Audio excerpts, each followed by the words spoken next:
this highly anticipated clash at the Emirates. Let's hear from both managers, starting with Mikel Arteta. Good afternoon, Mikel. Hello. I was just at open training just now. It looks like good news. Ricardo Calafiori, Piero Hincapié back on the training pitch.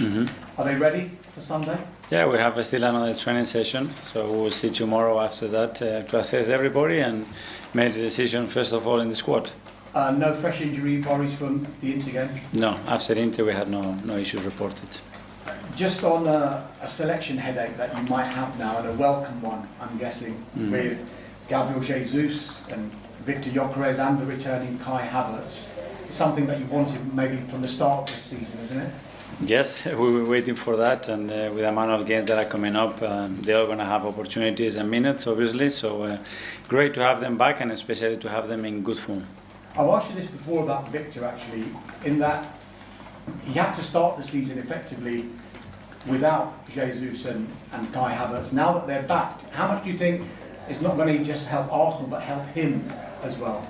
Yeah, well, he started without a pre-season as well, and a lot of minutes and a lot of responsibility on him. And now the fact that we had other options as well, I think is something really positive, especially for the squad.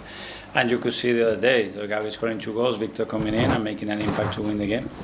Sunday we'll see you come up against Manchester United and Michael Carrick. How much of a tougher proposition do you think that game is compared to maybe 2 or 3 weeks ago? Yeah, well, obviously Michael coming in is going to bring new ideas. Always the intensity rises up. You could see in the derby in Manchester the kind of behaviours and the game that they played. So yeah, we expect a really tough match. We will adapt to that for sure. But we are at home and we know how important that game is for us. Can I just ask you about Ethan Nwaneri? We know he's out in Marseille. It looks like it is going to be an agreed deal with Marseille for the rest of the season. From your perspective, how hard a decision was it, and what were the key factors behind it? Yeah, well, I think the deal is quite close, but yeah, it's something that we constantly have to be monitoring. I think the talented young players that we have, they need minutes, and in this case, Ethan wasn't having enough minutes, and the last thing that we want is cut his development, because he's such a talent and someone that loves and breathes football. That's his life. And after having a discussion with him, with his father, the agent and the club, we decided that the best thing to do it was to leave and go on loan, and then we have to pick the right place. And having all the options, understanding the experience that we had in Marseille as well with Willy, the fact that Roberto is there and he's an incredible development of young talent, and is a really courageous manager in the way he plays, by the way he plays with young talent as well, and he has a big track record about that.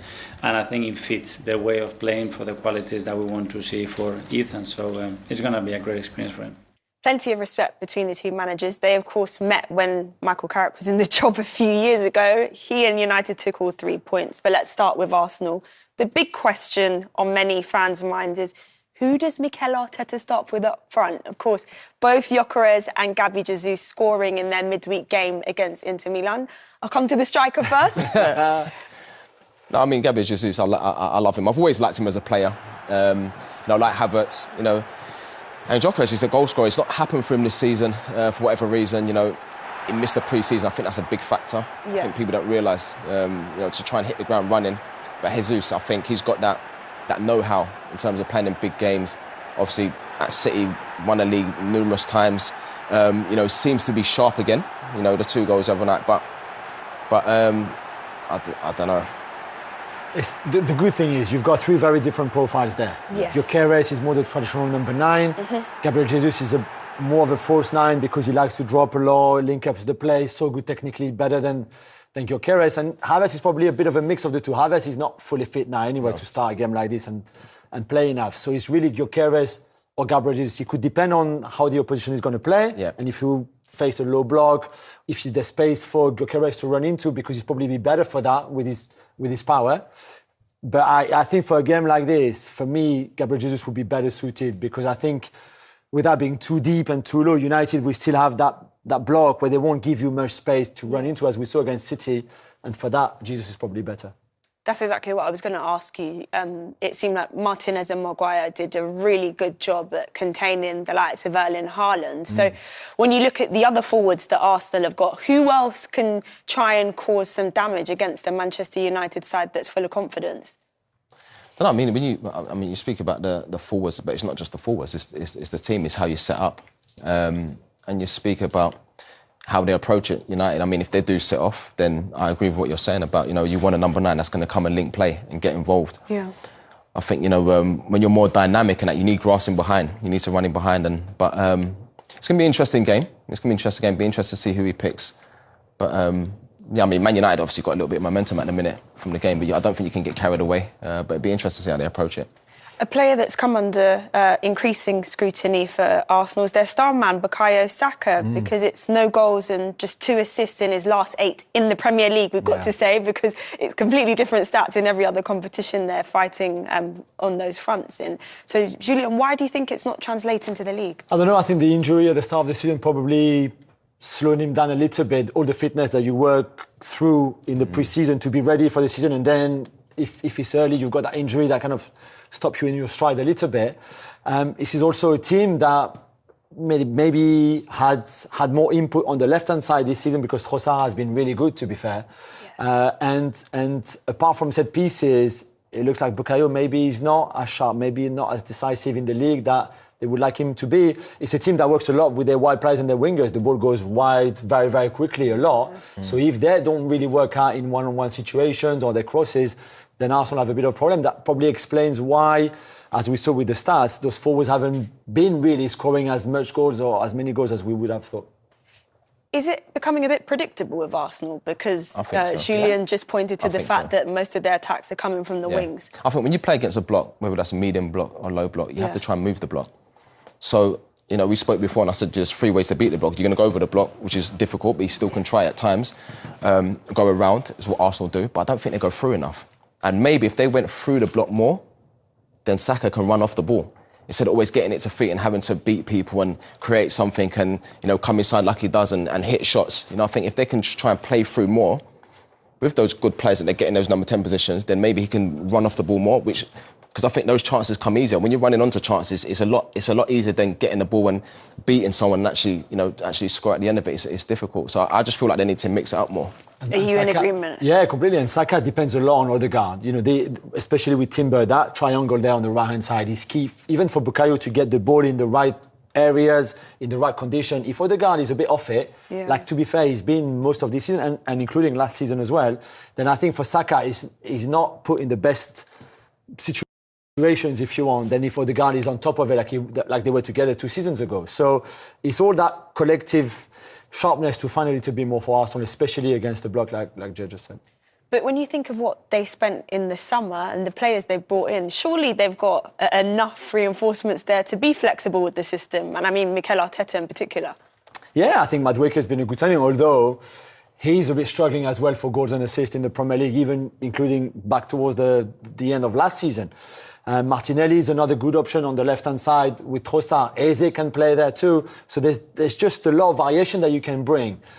It's still not clicking for some of them yet, because maybe also the control that Mikel Arteta wants in games kind of prevents a little bit his attacker maybe to have the freedom and the flair that they can put. Yeah, I think that's, similar to Pep, isn't it? That control, that's standing in your positions and moving the ball quick. I think you do lose that little bit of freedom where players can sort of like just go and roam and try and create chances like that. And how frustrating do you think it is for the Arsenal fan base that you look at the likes of what they did in Europe and then in that first leg of the Carabao Cup semi-final against Chelsea, but it's not happening in the league, the draw against Liverpool and then more recently against Nottingham Forest? I guess it depends. The draw against Forest, for example, I think the expected goals is just under 3. This is a game where they should score 2 or 3 goals easily. It's just not happened. We saw the Martinelli miss earlier. Gyökeres there probably should do better. There's the header. I think that's the header from Saka. That unbelievable save. We've got to say, yeah. If you didn't create all those chances and the game was really static and slow and you could not break anything, then you could be worried. I think I know it's disappointing to drop 2 points in a game like this. But the performance was positive, I thought. Yeah, on a different day, you'd have scored 2-3 goals. And I think that's the pleasing thing. When you create chances and you miss chances, You know, on reflect, when you review it back, you know, and as players and, you know, and staff, you look at it and you think, okay, on another day you would have scored 3 goals. Because they created chances, some unbelievable. Yeah, I've really enjoyed working with Cobby. I've known him since he was young. I think I started working him a little bit when he was 13, 14 years old, when I was kind of going through my badges myself. So it's, listen, I've said it before, I think this club needs young players coming through and being the foundation for understand what it means, and not just for the players or the squad, but for the club and for the supporters, you know. And I think it's something that we need to grasp and we need to keep building on. And Cobby's a prime example, you know, to come through so quickly and have the rapid rise, and to play in some unbelievably big games and impact those big games at such a young age shows an awful lot of quality in the terms of the character, and to be able to handle it. And I think part of a career is a few ups and downs, and sometimes it goes in different trajectories. But I think we seen last week what Cobby can bring. It was great, you know. He's quite straight-faced, and he doesn't give you an awful lot, but you could see the way he played and he expressed himself. He was enjoying himself, and to see him like that. Well, was of great. course, Arsenal looked like the favourites on paper in this game, as did Manchester United last week. Manchester City, rather, against Manchester United. So let's turn our attention to the Red Devils, because, of course, they're in this new manager bounce, if we can call it that, with Michael Carrick coming back to the game. If we look at just how dominant they were, again, I mentioned the fact that they weren't the favourites going into this. What do you think he was able to change in such a short space of time to get all 3 points? But you know what you get? I think naturally when a new manager comes in, that first game, you know, for West End, closer to the goal. I think when you have that sort of quality, and even when you look at this goal, I see a lot of teams, and I've been involved in it myself, where, you know, you get like a 3v2 and players always make the wrong decision. Or you see it in training, that's like a training goal. Yeah. Players make the wrong decision. The way to pass, the option by passing to Mbeumo on his left foot to finish first time. I mean, for me, playing in the 10th position is that's his best position. What did you see that was different about this side then, Julian? So I completely agree with Jay. The Bruno's new position, his best position, but being back there plus Kobbie Mainoo. But I think also the change of system.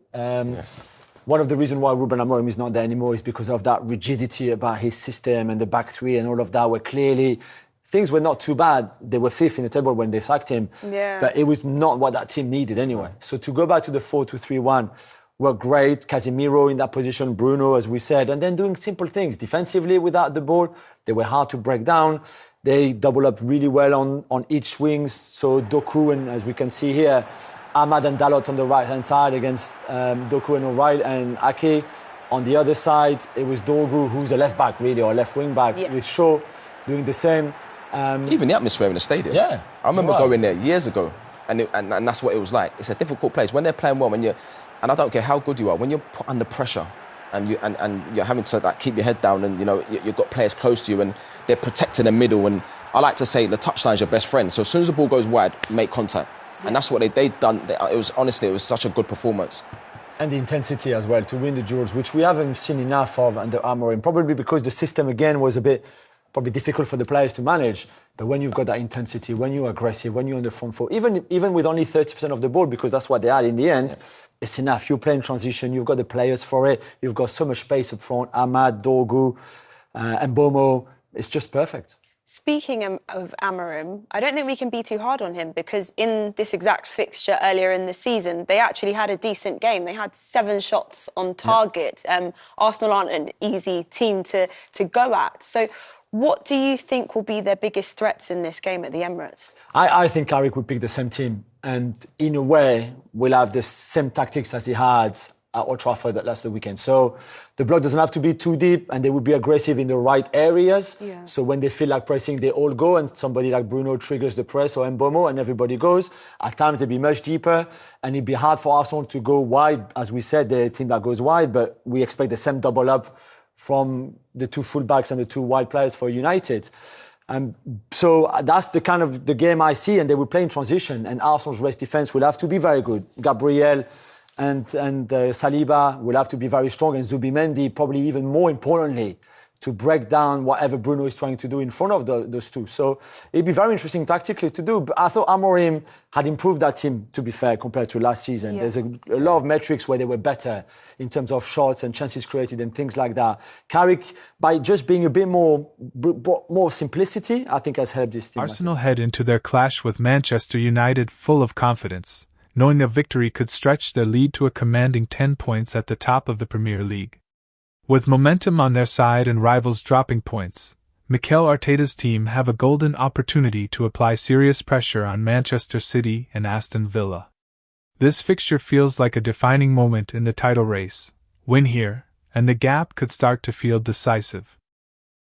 Manchester United, however, stand in their way and will be desperate to derail Arsenal's charge. The intensity, rivalry, and tactical battle promise fireworks, with every decision under the microscope. As City and Villa look on, Arsenal have the chance not just to win a match, but to send a clear message: the title is firmly within their control.